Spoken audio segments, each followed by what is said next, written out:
When we think of the world of HR, the conventional words that strike our head are making a rangoli, running the rank and file functions of hiring and firing, and maybe a woman who is scheduling interviews, inviting you for interviews, and having a happy life in the world of corporate.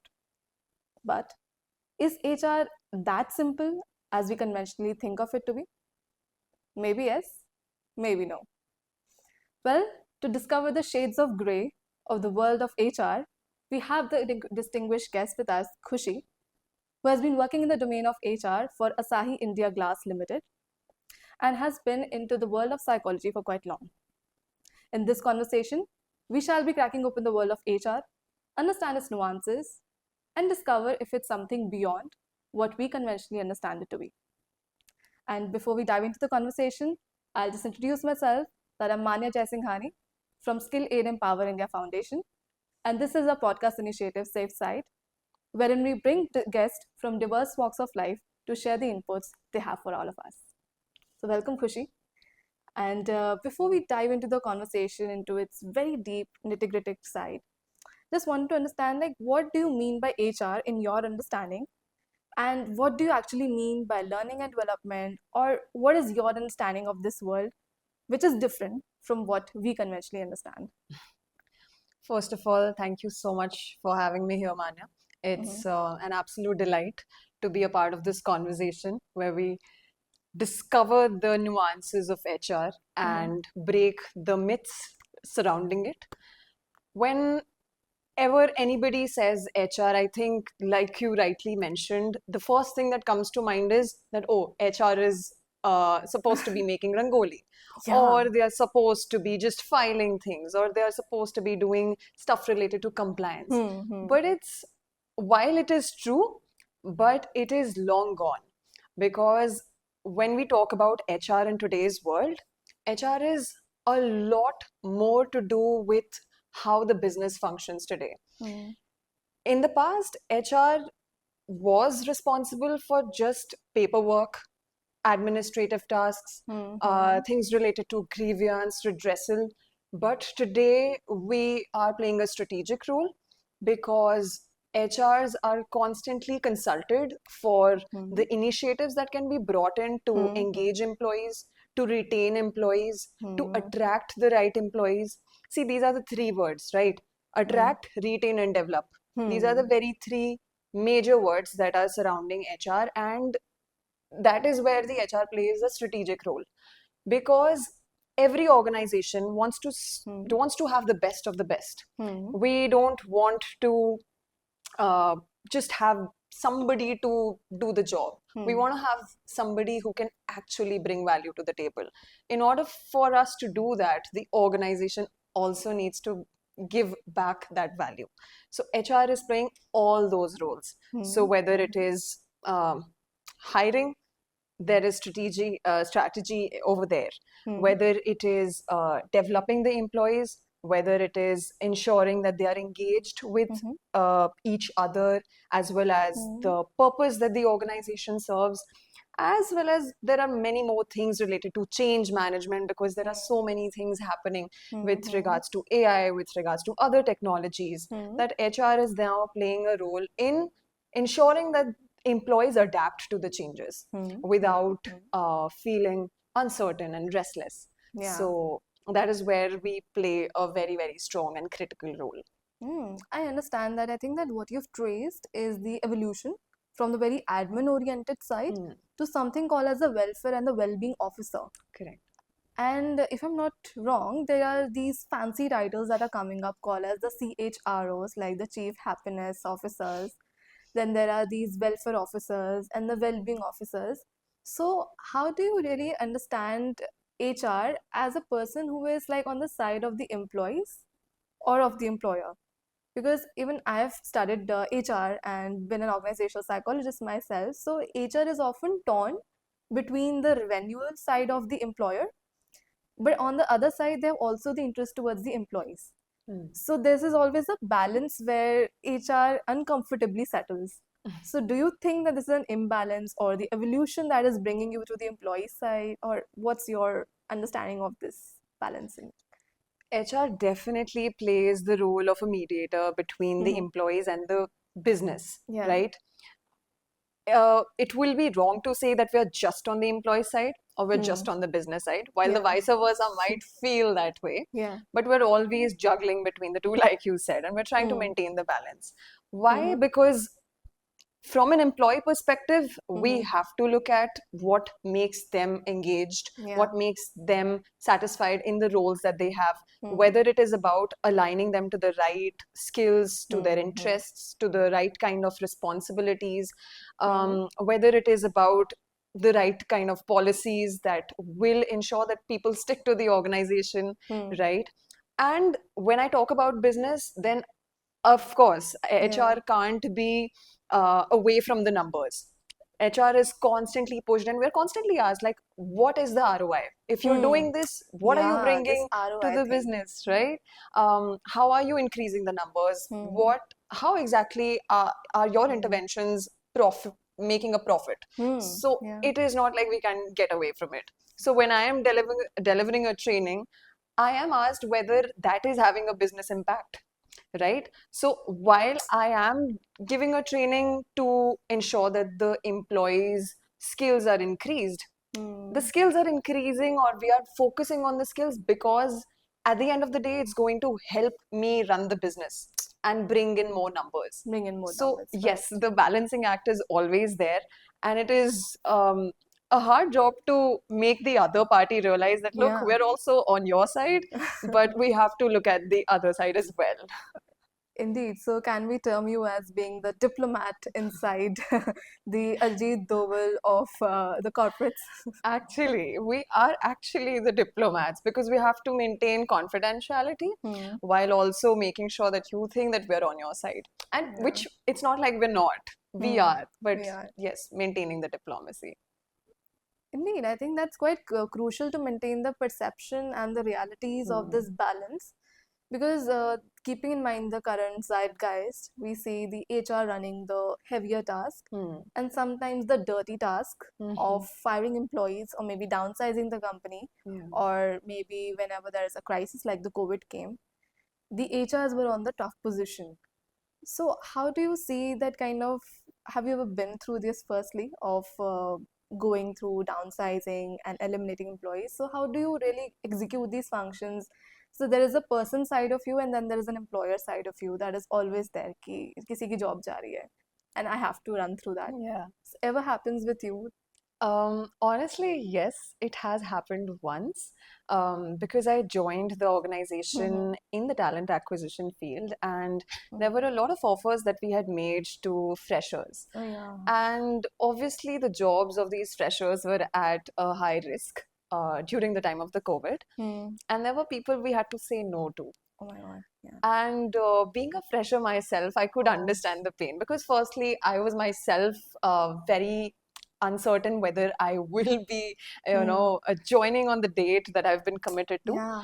So I could understand it more from that perspective.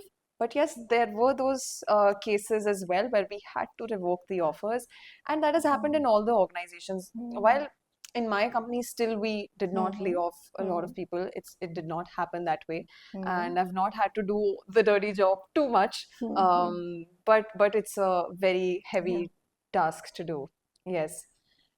But because my domain is now into L&D, Hmm. so thankfully I don't get to do those hard tasks. I Hmm. think I'm Yeah. on the other side now. Yeah. I mean, you've traveled that journey, so you must have gone through all the shades this journey has to maybe offer. So as you like closed on the L&D Hmm. aspect, I wanna like crack it open and ask you like what is this learning and development all about, because Hmm. the common conventional understanding as we open the conversation that is very limited to administrative tasks, Hmm. and when we talk about L&D, I think that's a very classroom terminology, Hmm. like learning, अब तो learning हो गई, अब काम करने की बारी है, people just Correct. come then कि बस काम करना है, salary आएगी and Hmm. all. But when you talk about this development aspect, so what is it actually about? How do you execute this learning and design in corporate classrooms? Hmm. Maybe if we can have some light on that. Sure.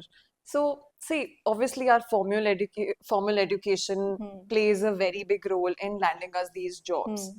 But once we're in the jobs, the theoretical knowledge actually plays a very little role. Hmm. And there are other skills, whether technical or behavioral. It's these skills that keep you in the job, Hmm. not just for the current role that you have, but Hmm. also preparing you for the future role, Yeah. right? And we're always looking at the next big thing. So Hmm. you can never stop upskilling yourself. Upskilling is the word, it's the word of today's time, because there are so many changes happening on a technological level, on an organizational level, that we have to keep changing our skills. In fact, now there are even recruitment is happening on a skill based level. Yeah. So people are being hired for skills, and we are training people just for skills, right? So when I say skills, and when I said technical and behavioral, technical is obviously the know-how of the job. So for example, if somebody is in the recruitment field, the know-how of how to hire people from a particular portal, how to do the entire process of interviewing, of selecting, of assessing them, right? All of that. And then when I talk about behavioral skills, then behavioral skills are all about how do you deal with people on a one-on-one basis. So Correct. Yeah. everything related to your interpersonal skills, your communication, your emotional intelligence, how well are you adapting to the changing needs, your resilience. So everything is now under that. And considering that so many things will be automated, so many tasks will be Oh, yeah. automated, The AI. Yeah. right? So the skills have to be built and developed in the people, Yeah. so that they are able to adapt to the changing needs. And that is where the role of L&D comes into picture. That it's not just a good to have function, it's a must to have function, and Must it have, plays a very strategic role, especially in today's time. yeah. Because how can you survive in a time when everything is changing? All the skills are changing. Literally by 2030, 50% of the jobs will become redundant. And So it's just hard. the jobs. It's scary, but how we have to look at it is that we have to keep upskilling ourselves. So it's not like the people will be laid off. You just have to become more relevant. You just have to enhance your skills. That's all. I would apologize for this, but when I were talking about skills, I was just thinking skill aid and how we are also like Of bent course. upon like skill development, soft skills, and Exactly. adjunct to the degrees and the conventional education baggage that we come with. So this brings me to another like follow up on the fact that of course we are laying excessive focus on the skills, but you've worked in the TA as well, like talent Yeah. acquisition so far. So do you think that even the resumes which are coming to you are kind of evolving over time, or still people are still conventionally based on education? Because I just want to understand it from an HR, because we are on the side, we are preparing students कि Yeah. resume ऐसे ऐसे बनाया करो. Hmm. So when you scan the resumes, what do you really look up to now? See, not that I scan the resumes anymore, Yeah, but but I'll yeah. tell you what's happening these days. There, the scanning of resumes on a manual basis has reduced a lot, because there are ATS platforms, right? ATS, yeah. The resumes go through the software, and if the right keywords are there, then your resume gets shortlisted. If not, then you're automatically out of the race, right? And then the next slot Next day. has to be filtered. So resumes, the way they are built, are also AI generated, is what I've seen.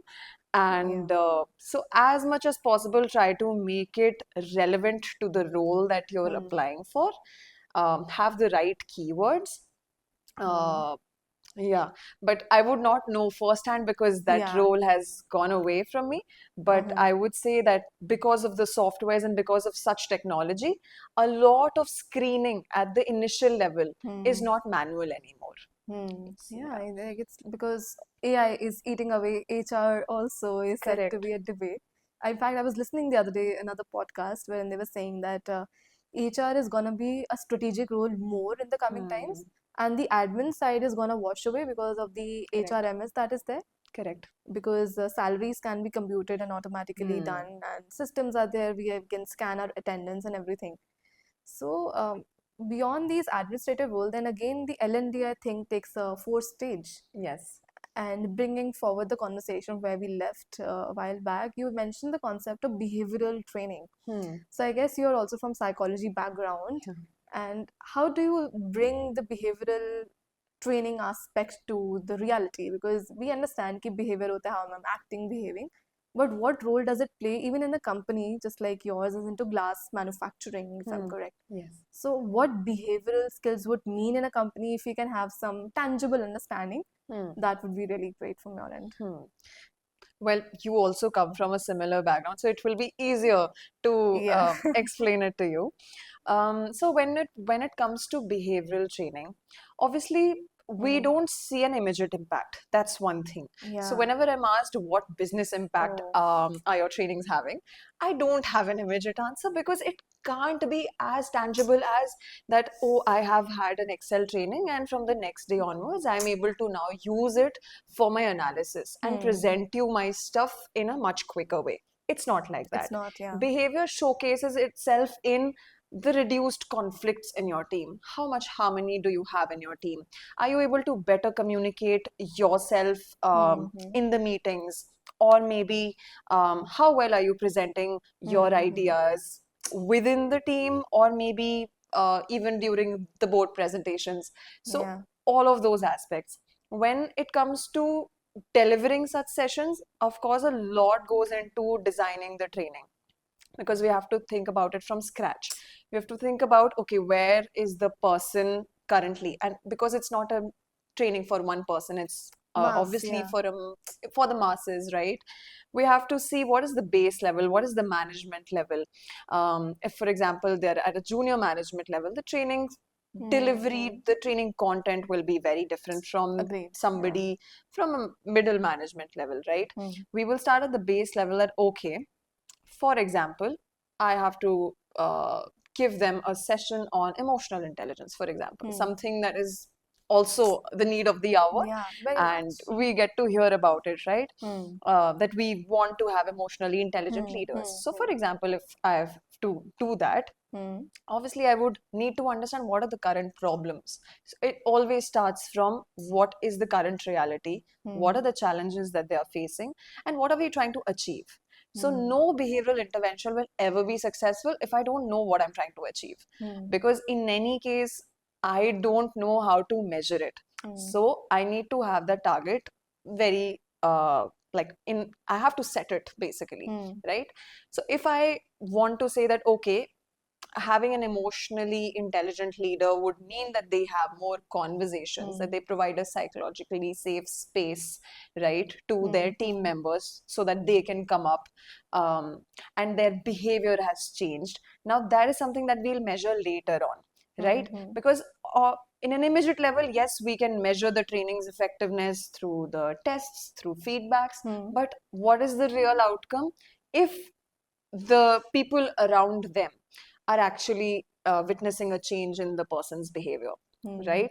If I do a 360-degree feedback and if I get to see that, okay, the person has now changed their behavior. Maybe previously they were at 2.2 on 5 on probably their competency, proficiency of emotional intelligence. Now I think it's a 4 on 5, right? So maybe from novice they have turned to an above average. So that is something that can show that, okay, a behavioral training has made an impact, right? So these are the few indicators where we can collect feedback from people who are regularly interacting with them. But yes, a lot goes into designing the session, giving them the right content, because again, since it's behavioral, everybody will have a different requirement. It will not be relevant for everyone. Some people might just say that it was really not of my use, I probably did not need it at all, right? So it's a little challenging in that sense, but we try as much as possible that we are able to cater to different learners for behavioral trainings as well. Yeah, I mean, it's quite a challenge because even a single concept, I was just thinking that for a blue collar worker working in the factories, emotional intelligence might be completely different than a Correct. leader who is actually managing this side of the game. Correct. And what I want to pick up is maybe if you can give us some tangible example. You gave us emotional intelligence. What would an item on a scale of a questionnaire to assess emotional intelligence for a senior leadership, like on the top tier leadership, versus a blue collar would mean like if you have worked upon that Okay. maybe? See, when I say don't generally focus on emotional intelligence for blue collar workers for one Okay. reason, that the priorities are very Yeah, different. yeah. It can be for different organizations, it can be different, but in our case, especially because people keep changing, so we would rather focus more on technical skills, the technical Okay. know-how. A basic level of understanding in terms of how their behavior should be, yes, that is definitely given, but emotional intelligence might be too complicated for them. However, if I have to talk about senior leadership, see, whether they are able to first of all understand their own emotions, it always starts with themselves, Awareness, right? yeah. Self-awareness, is it there? Are they able to motivate their team during the times of challenge? Are they able to control their emotions? Are they able to actually maintain an understanding of their team members? Do they really know their team members? Like a good leader is somebody who understands that, oh, my team member must be facing this, or somebody who knows in and out about their team. And that is where the team member also feels that, oh, my leader knows me, right? So they trust me. And the trust is then built eventually. And along with that, empathy is a big word. If I know that my team member is going through something, does the leader have the courage to show that empathy, right? Yeah. That is a sign of emotional intelligence. Are they comfortable enough to come up to you and talk to you about a problem? That is very important. Now, these are very difficult things to measure, but these can be measured through, again, like I said, those feedback questionnaires Feedback or questionnaires, yeah. subjective feedback or conversations that we have, with people to just see whether they are providing us that space or not. Because it can't be measured on a technical aspect on an objective level. While we do have assessment centers as well, we can measure these things as well. It's much more subjective than that, and I feel these feedback sessions or these questionnaires can help then. But yeah, it becomes a little challenging to measure these aspects. Completely. Yeah. I mean, measurement and psychology, they have somehow been put together. Of course, it's the need of the hour as well, because how can we then substantively kind of communicate and even make corporate understand that देखो कुछ हो रहा है. There is two from Correct. two to there is a five improvement, because numbers is the game of the corporate. So just want to understand, like, do you have faced a challenge in communicating your understanding of the employees to your leadership? Like, you understand that emotional intelligence is important as a training aspect for the employees, but again your boss in some hypothetical scenario wants कि इसका numeric कितना result आएगा, what ROI will you be getting us, because HR has to then communicate Yeah. and kind of convince the other side too. So has it happened with you that you had to put in कि चाहिए ये करना चाहिए, but in numeric terms, or maybe Yeah. the other party was not agreeing to you? See, I'm not able to recall of a specific incidents, but I do remember that this happens in behavioral interventions. That the technical trainings will always be given a little bit more importance, because for the same reason that behavioral interventions don't have a direct impact. You can't see, and because you can't see and you can't measure, you're unable to understand the change or the impact that it's going to bring. But what you're not seeing is that a it's a long game that you're playing. It's not something that, okay, even if I'm not able to see its impact, it's worthless. You are going to look at it from a long term perspective. So if Yeah. I'm trying to build, um, for example, learning agility in my people, right, it's going to show up because later on, when I want them to take up trainings, because of the changing technologies, they would have to adapt to newer softwares. That is where these skills are going to take role. Because there was this one chart that I was looking at from World Economic Forum, and one of the core, like few of the core skills that are going to be relevant by 2030 includes lifelong learning, Yeah, curiosity, curiosity. resilience, adaptability. Now, these can't be developed through other things. So while the leader is going to pitch that, why should I invest in this particular intervention if I can get something more out of probably XYZ? then this is where you have to talk about. You have to Hmm. show them the longer game. Yeah, the That, longer okay, the game. impact is going to come probably in a year or so, Hmm. not currently. And then the ripple effect is also going to show in the way they take the technical training, the way it is adapted there. So you have to talk about it from that perspective. It is challenging, no doubt. The other person also has to have an open mind. Hmm. You will have to put in a lot of effort, but you can't convince them without the numbers. So Yeah, it's always a safe bet to have numbers with numbers you. with you.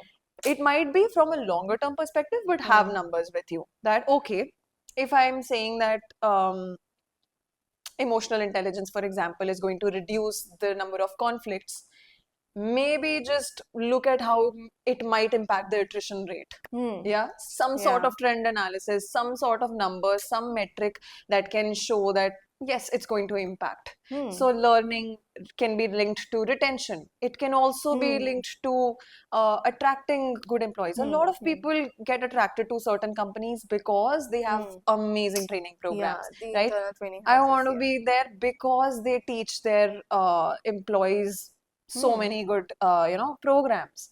So that is a strategic factor. Hmm.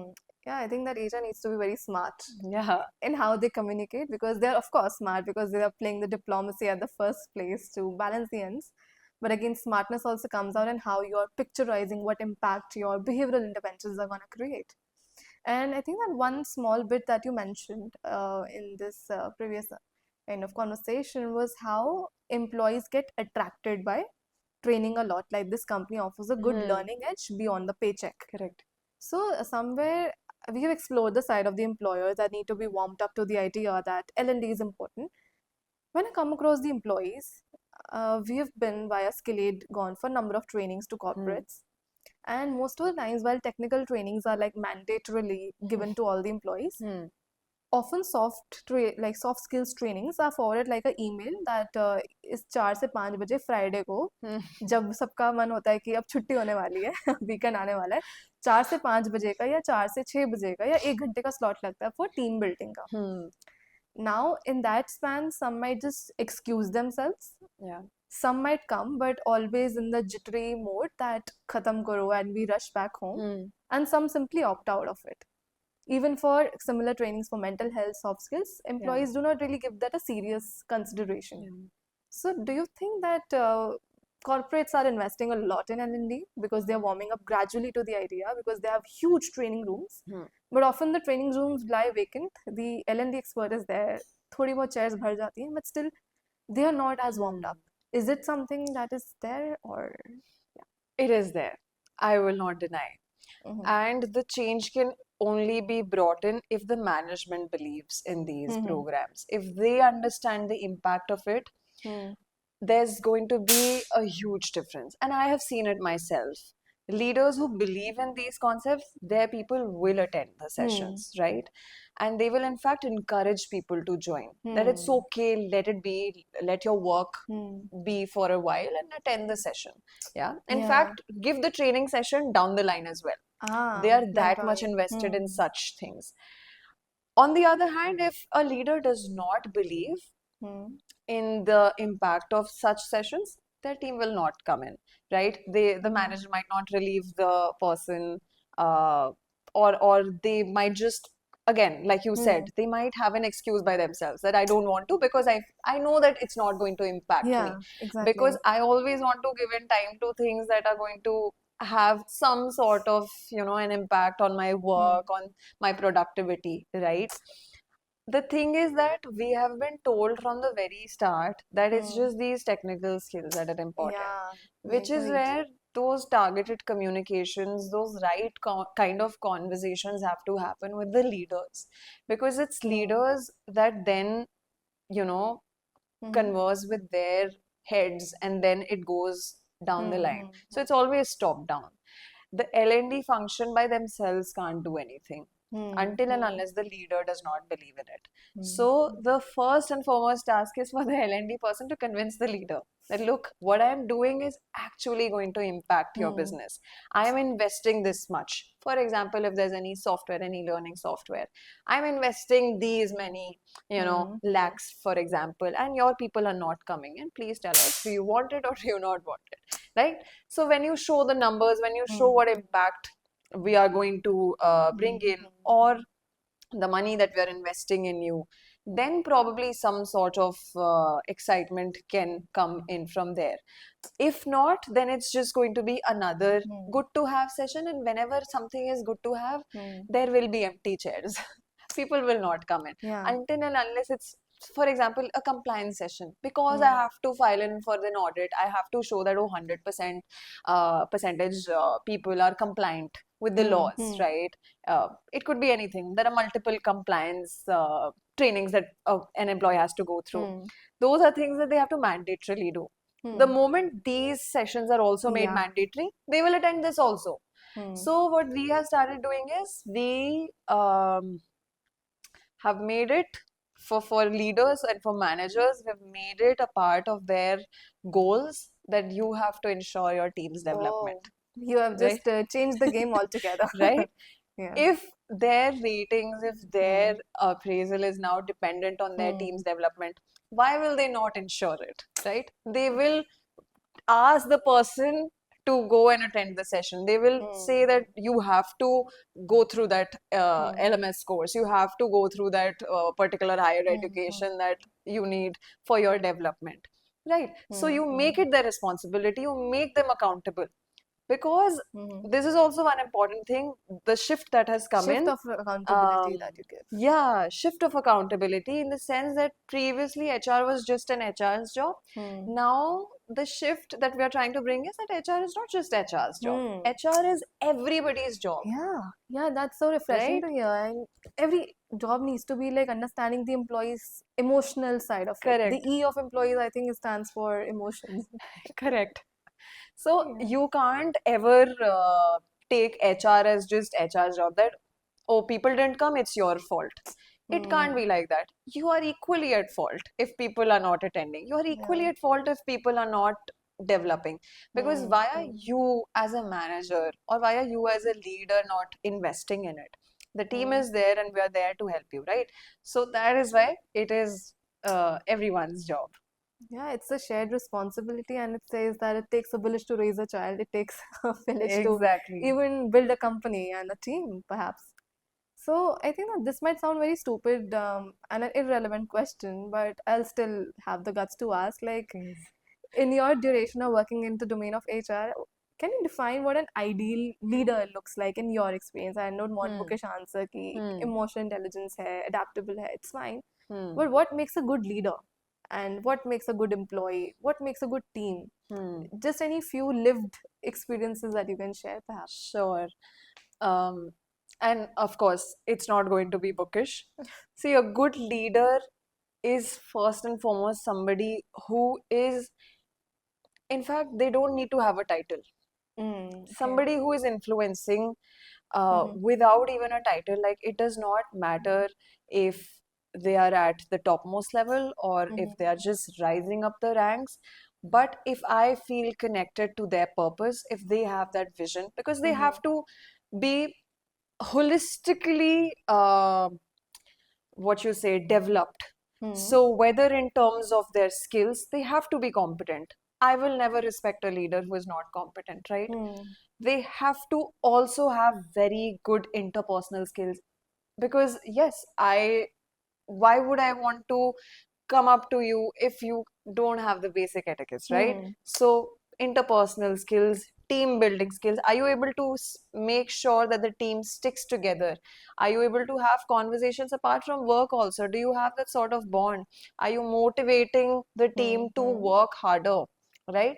Not in a micromanagement way, but are you motivating them to rise up to their potential? Like, a good leader would be somebody who understands the value you are bringing to the table, who actually makes you feel seen, who makes you feel appreciated for the work that you're bringing in.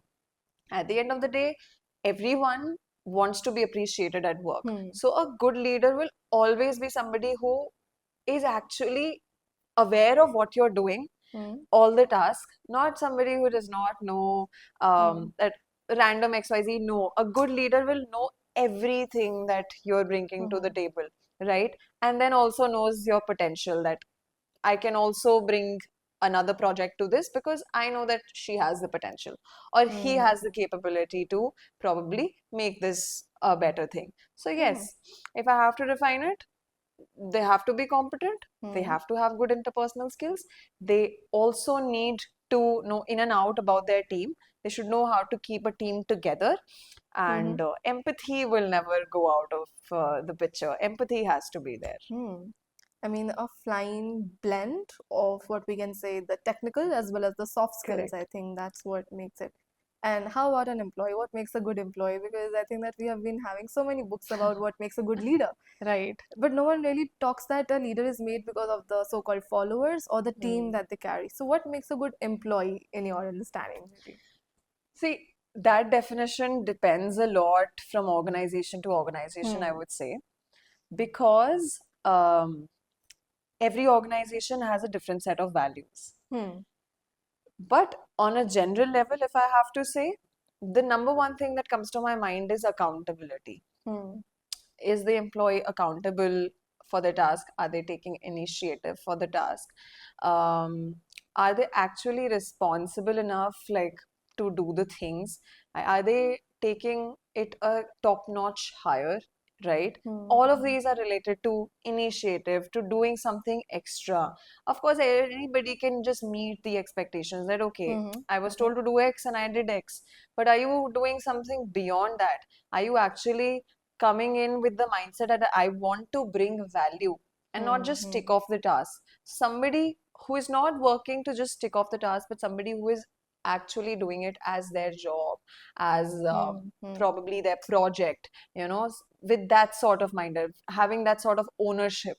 In fact, I remember this one talk at an event where Aman Gupta, founder of Boat, yeah, he said that he mentioned a book called Founder's Mentality at Work. Now, while not all of us are entrepreneurs, we don't have our own startups, but we can have a founder mentality. We can come to the work and work as if it's actually my organization. I have built it and I have the responsibility to do it. The moment you do it, game changes. You shift from thinking that, oh, it's just, I just have to complete my hours, to thinking, what is the value that I'm bringing? I think That's that true. shift has to come there. From a job to taking as work, maybe. Yeah. I think that perspective shift is what makes a employee stand apart and even be ready for a contributor towards a larger goal, maybe. Correct. Somebody who is able to look, okay, there's a leakage here. Okay, there's a process gap here. How can we make a change? Those are the high performing employees, right? Somebody who is able to look beyond that. Okay, this might become a problem later on. How can I bring about a change? And that is how they become leaders. That's true. I mean, leaders are, we can say, not born, they are made. They're made. And they make themselves by showing these small acts of proactiveness, perhaps. Correct. And how much initiative that they are taking for their own growth, resulting in some companies' growth too. Correct. And when we were talking about these factors which make a good employee, I was in Revine having this fervor that is building on social media reels. So many reels and so many stand-up comedians are today talking about the corporate stress, about how employees are ditching the companies ki 2 दिन छुट्टी लग रही 2 दिन extra लेके निकल जाओ. So work is seen as a kind of opponent to the employees. And I often feel like it was very different from the kind of work fabric or the work culture largely, which we would see in our previous generation's time. So do you often see maybe as an HR in your maybe journey that when people even approach the L&D function or even their work, there is a dip in the kind of initiative they are taking or how much they're contributing towards their growth or something of that sort? Is it something that only I am experiencing or is it really something that you think is there? Yes, I think you're hitting the right notes because it is a real thing. We've seen a difference in the way different generations work, right? The baby boomers, how you call them, they were very loyal to the organization. They got into one job, stuck with it, stayed with it right till the end, right? Because their only motivation or their only intention was to have some sort of stability. Hmm. Yeah. And a lot to do is with the ongoing economic situation. It's a lot to do with how nation is also progressing. I Yeah, think multiple all factors. Yeah. factors play a role. Today, Hmm. most of us have very stable lives already, touch wood, Touch right? wood, yeah. We have like our parents have created a life for us where Hmm. we can choose to do things a certain Hmm. way. Hmm. We're Hmm. not really building, of course we're building our lives, but Hmm. we're also not just trying to build a life in the sense of financial stability, Hmm. because that is already done. Yeah. And that is where we see a shift in how Gen Z also approaches Hmm. work, I right? was to come to that. How they do you see Gen Z workers? they will not stick to an organization just for money. They want Yeah. to be a part of the organization that's contributing to probably even environmental Hmm. concerns, Hmm. because they want to be connected to that purpose, right? Yeah. They will So leave true. a job if they're not having fun. They will not Yeah. slog in extra number of hours because they truly value Hmm. their time apart from work as well. So Hmm. they will Hmm. not be loyal to the organization. That is True. something that is a change Hmm. from people being loyal to the company to people being loyal to themselves and their Themselves. Wow. skills and their future, their personal future.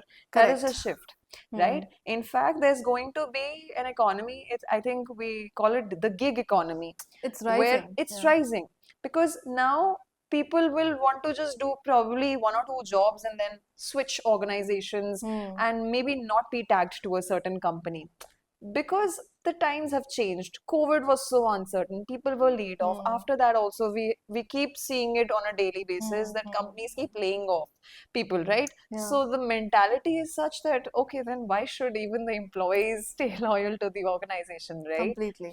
So all of those factors play a role. Hmm. And then, Hmm. of course, the way they approach learning is also different.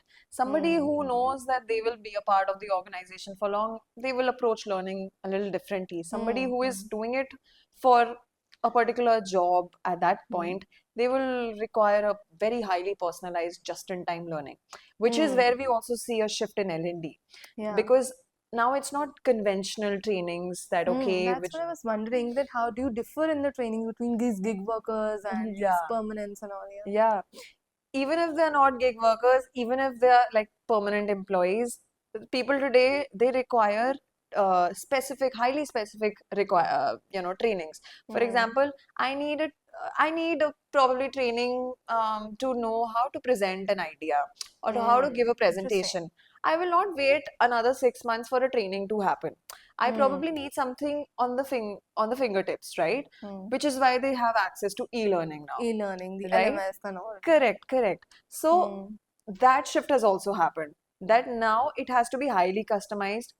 Learning Hmm. is also very AI generated. It's like Hmm. how we see how on YouTube or on Netflix Hmm. we Hmm. see those specific suggestions, Yeah. the similar suggestions that we like, our preferences, right? Hmm. It's customized.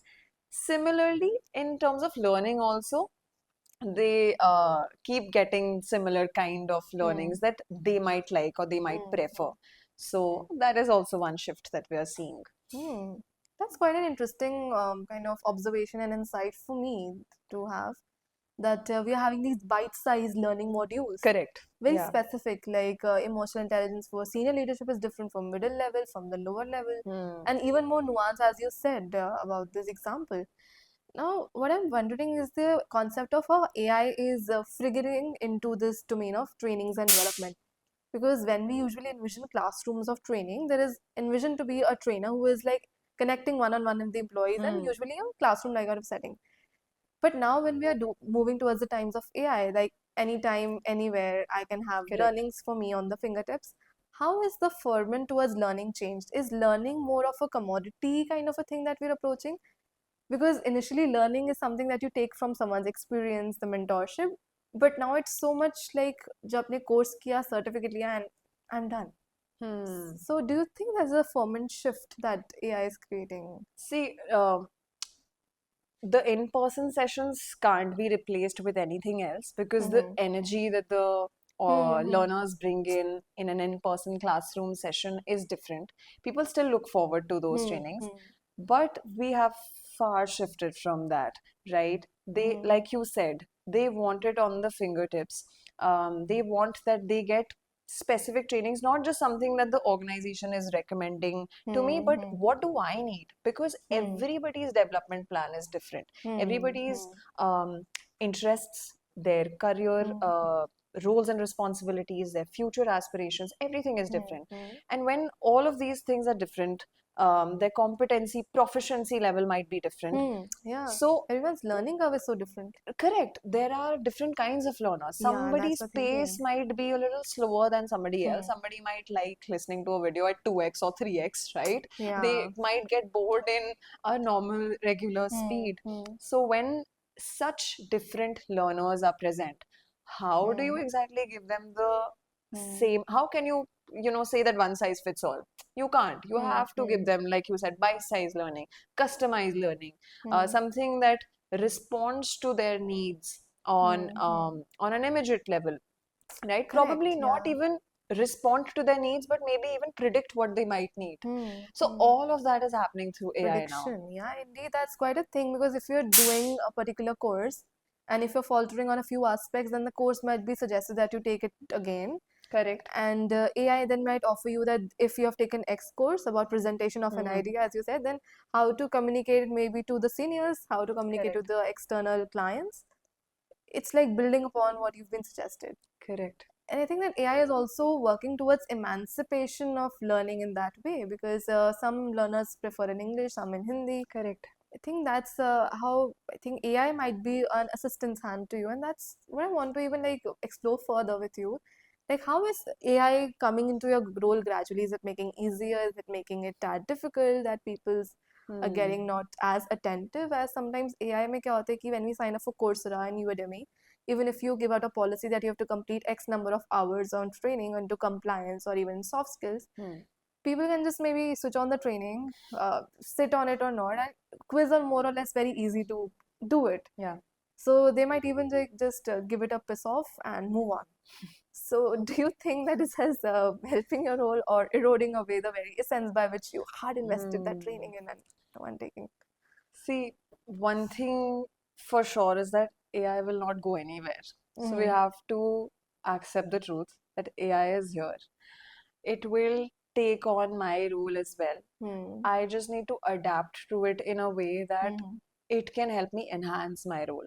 Mm-hmm. It won't replace me. It will probably replace administrative tasks. Mm-hmm. Yes, it will probably take away the burden that used to be there in terms of stuff like analyzing the data, Mm-hmm. maybe suggesting the trainings. Now, Mm-hmm.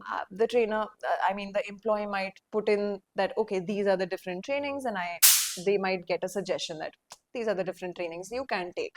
Mm-hmm. However, the strategic part of it can't be replaced by AI. Like, I have to be there. I have to bring in the human side of it to think, okay, how do I want? What results do I want? How do I want Mm-hmm. it to happen? So while AI is there, and what you mentioned about people logging in and then not paying attention, that is something that I face in virtual trainings all the time. And Yeah. it depends, training to training. Some trainings are going to be wonderful even in virtual trainings. Like, it really depends on how are you engaging with the person, right? Because if, for example, it's a virtual session, then you might bring in engagement tools within the training, give them Mm-hmm. quizzes, give them interactive Mm-hmm. things to work on, encourage them to speak.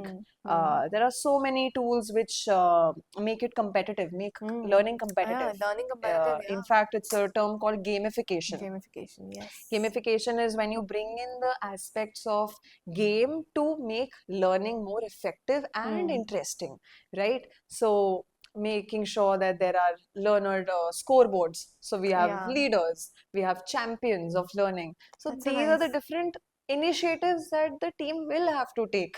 So, for example, Mm. if I want that people learn, put in more hours in their e learning, I will have to bring in initiatives that will pull people towards learning, because Mm. at the end of the day, I want that people learn by themselves, and it's a pull and not just a push right? Because Interesting. Yeah, I mean, it has always completely been a agree with you. push कि डंडा मारो जाओ training हाँ, करो. from the rank and file and from this theory X and theory Y, actually, what we have studied in the Exactly. terminology is we are actually moving towards a highly self-aware workforce, Yes, which just needs to be nudged in the right way towards learning. correct. Nudge is the right word. Yeah. You have to tell them that, okay, this is for your benefit. Yes, it has to come from top down. The culture has to be built in such a way that encourages that learning. So, for example, concept of learning hours or learning days, where you dedicate Yeah. days, where you're telling that, okay, we value learning. And Yeah, with such that's so true. initiatives, learning won't be sidelined. Inside the culture, I think organizational culture should foster learning ecosystem in that way. Correct, correct. So one of the values, for example, even one of our values is related to learning, you know, developing human potential through learning. And a lot of organizations do that. So making sure that your values have something like that so that you can then foster it through different initiatives. Yeah, I think that's very beautifully put by you that it needs to be a very ecosystem and then the leader should foster it like a role model.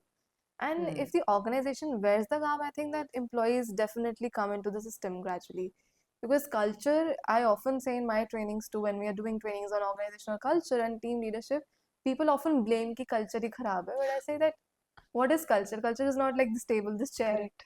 It is you. Exactly. And I often say that, see, Yeah. there's an organization culture, yes, but there are also subcultures. What are you bringing to the table? Again, Yeah. founders mentality at work, Founders. right? That how are you making a change? How, Hmm. if you are aware of the problem, are you taking the initiative to bring about a change wherever you are, in whichever capacity, right? So it's always easier to blame, like you said, that everybody might just say that, ah, culture hi kharab hai, but what are you doing for it? So it's always important to first look at yourself. Are you doing something to make sure that it might get improved?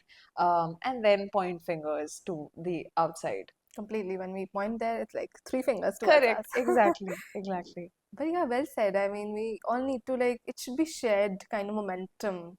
Team members, the founders, and all. But of course, the bogey and the leader is always in the front, and leaders should be taking that initiative. And now, deviating to another trajectory that I wanted to touch upon is that you come from a psychology background. Usually, see that HRs are MBA HRs and they come from a very management perspective. So, while they might be coming from the ROI, from the perspective of numbers, your kind of base and the foundation lies in very emotional side of it, the very human side of HR. And even when we say of HR, the human resource. Correct. So I think you are focused on the human aspect and the resource aspect comes later. So how does your kind of pedigree differs from the MBAs? And how do you think that your background being differently placed from psychology and versus someone who is coming to L&D from management differs in approaching things? Of course, it differs. Um, anybody's education background, it plays a very big role in how they approach problems and the solutions that they propose, right? If, for example, I come from a psychology background, um, the aspect of empathy and being intentional towards certain things comes much more naturally.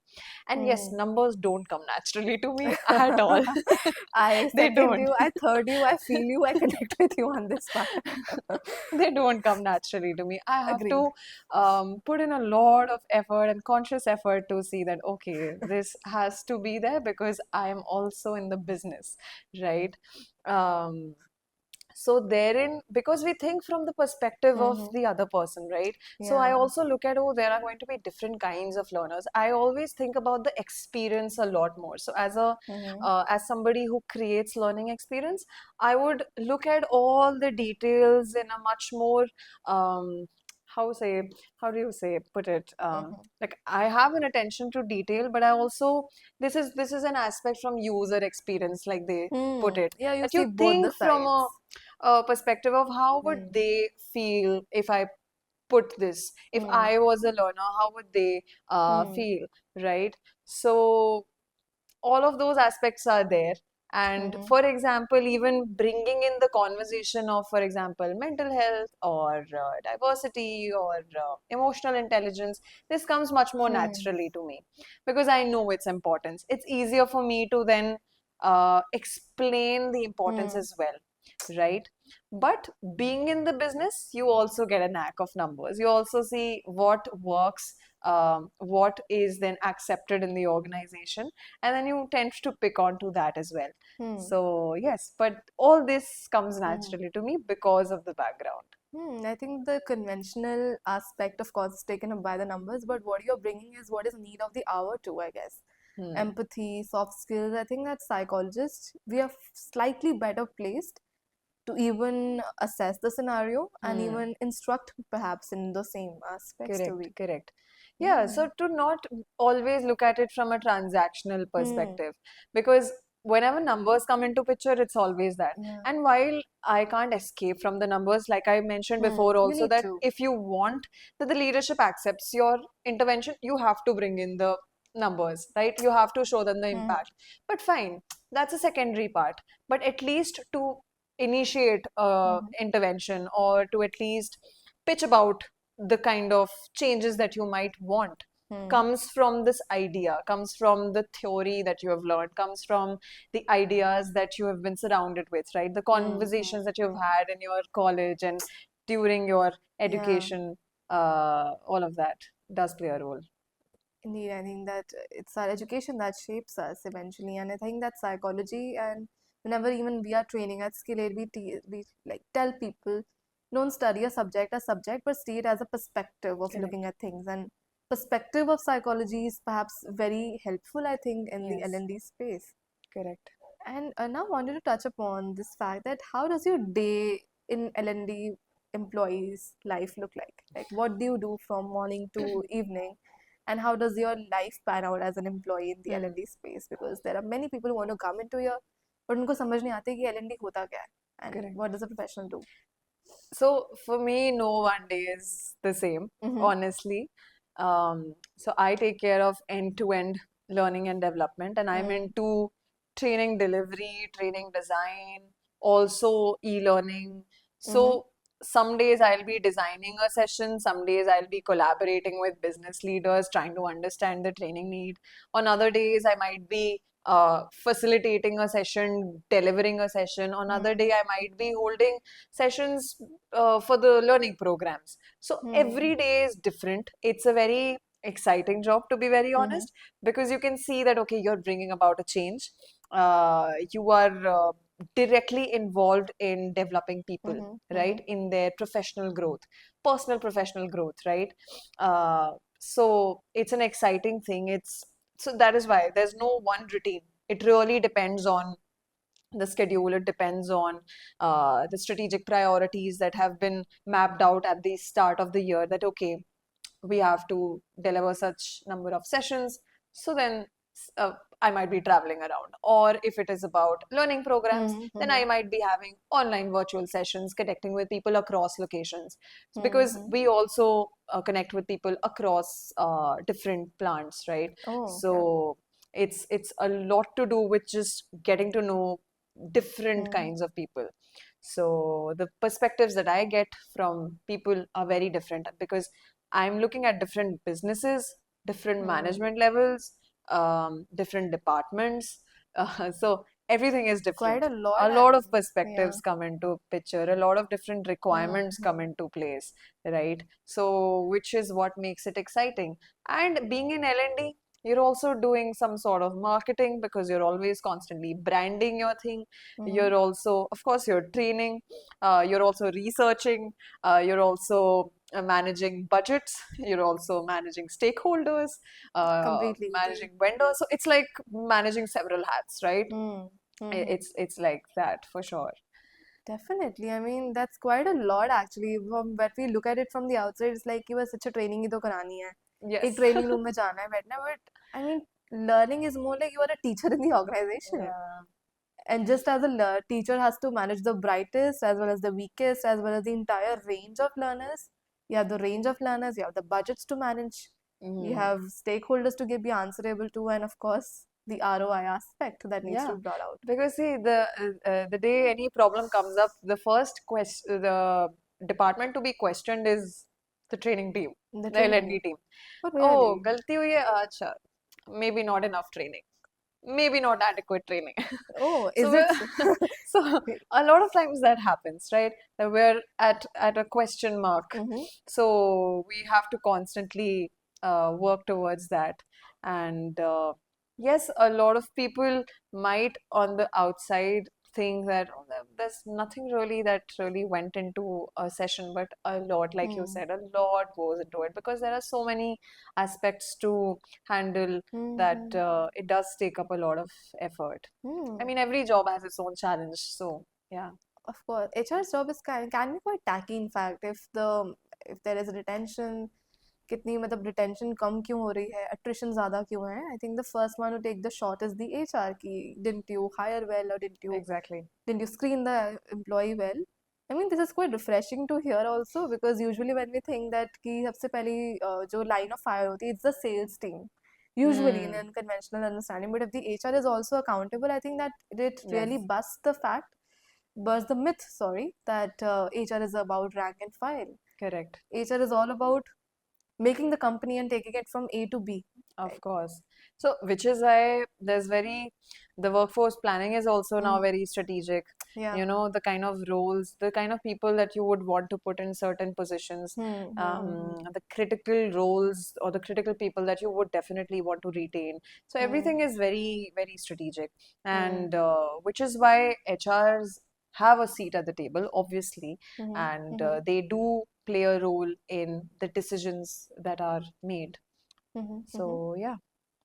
Quite a lot, actually. I mean, now that we've cracked open the world of HR, it has, I think, that spread from the rank and file resumes to managing budgets, managing learning perspective, and I think the management and the balancing is, I think, what makes HR's job the most essential, I would say, in a company. Hmm. While marketing can be run by these campaigns and on the technical aspect requires ideation and execution, it's again dependent on the market. Finance again is numbers. The most difficult job is human resource, as Because I it's think. also not given the value that it deserves, Oh, right? It's the most thankless job, oh my god. right? That pinches. I sense a story there too. I mean, yes, Yeah. you do something, but because it's Hmm. not seen as something very important, it Hmm. can be considered that. However, that is changing because Hmm. that is why you see memes that okay, HR is only making rangolis, but that's far from the truth. Yeah. I've never once made rangoli in my life. Trust me. Yeah, definitely. So I just want, like, as we are concluding this note, so what do you actually want to say to the audience who just thinks that HR's role is for Rangoli only? Or I often think that if marketing team is doing well, it's because the person who brought that marketing team into the very existence first place. So Hmm. your thoughts as a punch on the face of those who are making these reels and making your work look like it's very shabby or low level. Hmm. See, the future is human because in Mm-hmm. any case, everything else will be done by AI. So better, value the HR folks out there, I would say, because they are the Mm-hmm. ones helping you manage change. Yeah. Mm-hmm. So they can't be put out of picture, and it's only going to become even more critical with every day. Mm. More critical with every day. I think that's the thing that I take from this conversation because I was just thinking it to be a talk about L&D, but I think that we have touched on how this one kind of vein is expanding its very capillaries and small kind Hmm. of roots into each and every domain that we touch upon in the Correct. organization. Great. I think that's been an insightful conversation so far. And as we close, I would just say that HR is going to be even more essential than before. Yes. While hiring, firing, administrative, I think that AI will take up, but not what AI will take up is the very human of the human resource. Exactly. I think you've put it very correctly. Yeah, You've put it accurately. yeah. I think that with the increasing self-awareness in the employees, we need an equally self-aware diplomat like you who can manage both the ends and take the successful marriage of the employee with the company forward. Truly. I think Yeah. this has been a very insightful discussion for me as well, Mhm. because when you talk about it, you understand, yes, the importance that HR plays in a business Yeah. and in day-to-day work, Mhm. right? So thank you for creating that space where I could talk about it. And yes, we Mhm. thought about just L&D, but it's obviously HR, and L&D comes under that. And Hmm. HR will always be relevant, and like you said, will become even more relevant now. Mhm. Lovely. And if not anyone, thank you, Khushi, for what you are doing. And thank you for what you've been doing for last past few minutes for all of us. And thank you for opening the world of HR and expanding our perspectives beyond the rangolis to far more better designs, bigger designs, and a sense that human resource is actually creating for us. Thank you so much for having me here, Manya. It's been lovely. Lovely. Thank you so much. And as we close the conversation, if anyone wants to connect with you in capacity for maybe some mentorship in L&D, Hmm. would you be open to that? And how they can connect with you, maybe you can share that. Yeah, you can connect with me on LinkedIn. Hmm. So I go by my name, Khushi Hmm. Sharma. You can just search in my name and connect with Hmm. me. I'll be more than happy to help you out. Perfect. Thank you so much. So we'll be mentioning the details of Khushi's LinkedIn in the description box below. And hit her up if you need to know anything about this world of HR and the dynamic and the evolving role that she's up to. So thank you so much for listening. Namaste.